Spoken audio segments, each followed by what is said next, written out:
মাটির হাজার হাজার মাইল ওপর থেকে আমাদের পৃথিবীকে শাসন করা হচ্ছে। মহাশূন্যে ভাসমান একজোড়া চোখ সে মেঘের আড়াল থেকে দেখতে পারে, এমনকি কুতকুচে অন্ধকার রাতেও আপনার হাতের ঘড়ির সময় বলে দিতে পারে। মানে এটি হচ্ছে মডার্ন ওয়ারফেয়ার বা আধুনিক যুদ্ধের গেম চেঞ্জার মিশন, যার প্রমাণ আমরা দেখেছি তেহরানের মতো একটি সুরক্ষিত রাজধানীর কেন্দ্রস্থলে, যেখানে কয়েক স্তরের আকাশ প্রতিরক্ষা ব্যবস্থা বা এয়ার ডিফেন্স বসানো আছে, সেখানে কিভাবে এত নিখুঁত হামলা সম্ভব হলো। এর উত্তর লুকিয়ে আছে মহাকাশে থাকা আমেরিকান গোয়েন্দা স্যাটেলাইট নেটওয়ার্কে। এই স্যাটেলাইট ক্যামেরাগুলো আসলে কি? এগুলো কিন্তু আপনার পকেটে থাকা স্মার্টফোনের ক্যামেরা নয়, একে বলা হয় রিমোট সেন্সিং টেকনোলজি। মহাকাশে থাকা এই ক্যামেরাগুলো প্রধানত দুই ধরনের সেন্সর ব্যবহার করে: অপটিক্যাল সেন্সর, যা সাধারণ আলোর সাহায্যে ছবি তোলে, আর রাডার সেন্সর বা এসএআর। এটিই হচ্ছে আসল ম্যাজিক, যাকে বলা হয় সিনথেটিক অ্যাপারচার রাডার। সাধারণত মেঘলা আকাশ বা ঝড় বৃষ্টির সময় আমরা আকাশ দেখতে পাই না, কিন্তু আমেরিকার আধুনিক মিলিটারি স্যাটেলাইটগুলোতে থাকা এসএআর রেডিও তরঙ্গ ব্যবহার করে। এই তরঙ্গ মেঘ, কুয়াশা, এমনকি ধুলোর ঝড় ভেদ করে মাটিতে বাধা পেয়ে ফিরে আসে। ফলে বৃষ্টির দিনেও আমেরিকার কমান্ড সেন্টারে বসে থাকা জেনারেলরা দেখতে পান ঠিক কোথায় শত্রুপক্ষ তাদের ট্যাঙ্ক লুকাচ্ছে। এটা অনেকটা অন্ধের হাতে থাকা লাঠির মতো, যা শব্দ বা তরঙ্গের মাধ্যমে সামনের সব বাধা চিনে নেয়। বর্তমান পৃথিবীর এমন বেশ কয়েকটি উদাহরণ রয়েছে, যেমন ইউক্রেনের যুদ্ধের সময়। যুদ্ধের শুরুতে রাশিয়ার বিশাল এক সেনাবহর যখন কিয়েভের দিকে এগোচ্ছিল, তখন সারা পৃথিবী অবাক হয়ে দেখেছিল সেই 40 মাইল লম্বা ট্যাঙ্কের বহর। আর এটি মাটিতে দাঁড়িয়ে থেকে দেখা সম্ভব নয়, এটি দেখা গিয়েছিল স্যাটেলাইটের মাধ্যমে।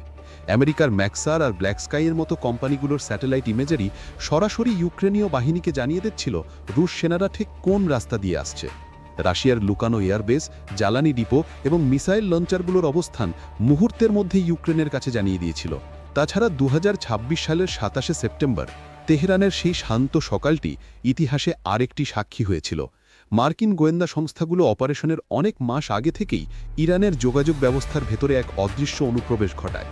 স্যাটেলাইটের মাধ্যমে তারা শুধু ছবিই তুলছিল না, বরং তেহরানের ওই নির্দিষ্ট ভবনটির আশেপাশে হওয়া প্রতিটি রেডিও সিগন্যাল, মোবাইল নেটওয়ার্ক এবং এমনকি সিসিটিভি ক্যামেরার ফিডও হ্যাক করে নিচ্ছিল। স্যাটেলাইটগুলো ওপর থেকে নজর রাখছিল কখন সেখানে অস্বাভাবিকভাবে উচ্চপদস্থ কর্মচারীদের গাড়ির বহর বাড়ছে। যখনই দেখা গেল ইরানের শীর্ষ নেতৃত্ব এবং খামেনি ওই নির্দিষ্ট ভবনে প্রবেশ করেছেন, তখনই মহাকাশ থেকে সেই কনফার্মেশন পাঠানো হয় কমান্ড সেন্টারে। আপনারা জানেন, ইরানের কাছে অত্যন্ত শক্তিশালী রাডার সিস্টেম আছে, কিন্তু হামলার ঠিক আগ মুহূর্তে স্যাটেলাইটের মাধ্যমে এক ধরনের ইলেকট্রনিক জ্যামিং শুরু করা হয়। আমেরিকার স্যাটেলাইটগুলো থেকে উচ্চ ক্ষমতা সম্পন্ন তরঙ্গ পাঠিয়ে ইরানের রাডারগুলোকে বিভ্রান্ত করে দেওয়া হয়। ফলে তাদের স্ক্রিনে শত শত কাল্পনিক লক্ষ্যবস্তু দেখা যাচ্ছিল, যার ফলে আসল 200টি যুদ্ধবিমান যখন ধেয়ে আসছিল, তখন ইরানি ডিফেন্স বুঝতেও পারেনি কোনটি আসল আর কোনটি নকল। সবচেয়ে গুরুত্বপূর্ণ বিষয়টি হলো লক্ষ্যবস্তুর গভীরতা। খামেনি এবং শীর্ষ নেতারা যেখানে বসেছিলেন, সেটি ছিল একটি সুরক্ষিত ভূগর্ভস্থ স্থাপনা। সাধারণ মিসাইল দিয়ে এটি ধ্বংস করা সম্ভব ছিল না। এখানে ব্যবহার করা হয় স্যাটেলাইট গাইডেড বাংকার বাস্টার বোমা। এই বোমাগুলো সরাসরি স্যাটেলাইটের জিপিএস কোঅর্ডিনেট ব্যবহার করে। ওপর থেকে যখন বোমারা ফেলা হয়, তখন স্যাটেলাইট প্রতি মিলিসেকেন্ডে বোমার গতিপথ সংশোধন করে দেয়। ফলাফল, বোমাটি ঠিক সেই বিন্দুতে আঘাত করে যেখানে খামেনি অবস্থান করছিলেন। আন্তর্জাতিক বিশ্লেষকরা বলছেন, যদি তারা আরও গভীর বাংকারে থাকতেন তবে বেঁচে যেতেন, কিন্তু আধুনিক যুদ্ধে কয়েক ইঞ্চির ব্যবধানই জীবন আর মৃত্যুর মাঝে দেয়াল হয়ে দাঁড়ায়। বিস্ফোরণের ঠিক কয়েক সেকেন্ড পরই স্যাটেলাইটগুলো তার হাই রেজলিউশন ক্যামেরা দিয়ে নিশ্চিত করে যে লক্ষ্যবস্তু ধ্বংস হয়েছে কিনা। একে বলা হয় ব্যাটল ড্যামেজ অ্যাসেসমেন্ট। তেহরানের মানুষ যখন কেবল বিস্ফোরণের শব্দ শুনে রাস্তায় নামছে, তার আগেই ওয়াশিংটন এবং তেল আভিভে বসে থাকা জেনারেলরা স্ক্রিনে দেখে নিয়েছেন যে তাদের মিশন সফল হয়েছে। তবে এর কিছু সীমাবদ্ধতাও আছে। স্যাটেলাইট সবসময় একই জায়গায় স্থির থাকে না, যদি সেটা জিও স্টেশনারি না হয়। একটি নির্দিষ্ট জায়গার ছবি পুনরায় তুলতে স্যাটেলাইটের কয়েক ঘন্টা সময় লাগতে পারে। শত্রু যদি সেই সময়ের মধ্যে অবস্থান পরিবর্তন করে, তবে তথ্যটি পুরনো হয়ে যায়। এছাড়া খুব ঘন বনাঞ্চলের নিচে কি আছে তা নিখুঁতভাবে বোঝা অনেক সময় কঠিন হয়ে পড়ে। ইতিহাসের পাতায় তাকালে দেখা যায় 2003 সালের ইরাক যুদ্ধে আমেরিকা তাদের স্যাটেলাইট প্রযুক্তির চূড়ান্ত রূপ দেখিয়েছিল। ইরাকের মরুভূমিতে সাদ্দাম হোসেনের বিশাল সেনাবাহিনী কোথায় বালুর নিচে ট্যাঙ্ক লুকিয়ে রেখেছে তা সাধারণ মানুষের পক্ষে বোঝা অসম্ভব ছিল। কিন্তু আমেরিকান KH-11 বা কিহোল সিরিজের স্যাটেলাইটগুলো ইনফ্রারেড সেন্সর ব্যবহার করে মরুভূমির উত্তাপের মাঝেও ইঞ্জিনের তাপ শনাক্ত করেছিল। ফলাফল, সাদ্দামের সেনাবাহিনী পালানোর পথ পায়নি। এটা ছিল আধুনিক যুদ্ধের ইতিহাসে প্রথম কোনো বড় জয়, যেখানে আকাশ থেকে যুদ্ধের ভাগ্য নির্ধারিত হয়েছিল। আপনার মনে যদি প্রশ্ন জাগে এই স্যাটেলাইটগুলো কি হাজার মাইল ওপর থেকে মানুষের মুখ চিনতে পারে, তাহলে সরাসরি উত্তর হলো হ্যাঁ, পারে। বর্তমানের হাই রেজলিউশন স্যাটেলাইটগুলো 15 থেকে 30 সেন্টিমিটার পর্যন্ত ক্ষুদ্র বস্তুকে আলাদা করতে পারে। শত্রুর লক্ষ্যবস্তু শনাক্ত করার জন্য দুটি পদ্ধতি অনুসরণ করে, যেমন সিগনেচার অ্যানালিসিস করা। প্রতিটি সামরিক যানের একটি নির্দিষ্ট সিগনেচার থাকে। স্যাটেলাইট ইমেজ দেখে আর্টিফিশিয়াল ইন্টেলিজেন্স বলে দেয় এটা কি সাধারণ ট্রাক নাকি মিসাইল বহনকারী ট্রাক। অন্যটি হলো চেঞ্জ ডিটেকশন অনুসরণ করা। ধরুন গতকাল একটি জায়গায় কোনো গর্ত ছিল না, আজ সেখানে নতুন মাটি খোঁড়া হয়েছে। স্যাটেলাইট সফটওয়্যার সাথে সাথে রেড অ্যালার্ট দেয়, অর্থাৎ এখানে শত্রুপক্ষ মাইন পুঁতছে বা বাংকার বানাচ্ছে। তবে বর্তমান সময়ে স্যাটেলাইট আর ড্রোন একটি বেশ ভালো জুটি হিসেবে কাজ করে। বর্তমান সময়ের যুদ্ধে স্যাটেলাইট হলো মস্তিষ্ক আর ড্রোন হলো হাত। স্যাটেলাইট অনেক বড় এলাকা একসাথে পর্যবেক্ষণ করে। যখনই কোনো সন্দেহজনক কিছু দেখা যায়, আমেরিকার সাথে সাথে সেখানে একটি রিপার বা গ্লোবাল হক ড্রোন পাঠিয়ে দেয়। স্যাটেলাইট থেকে পাওয়া স্থানাঙ্ক ড্রোনের জিপিএসে ফিট করা হয়।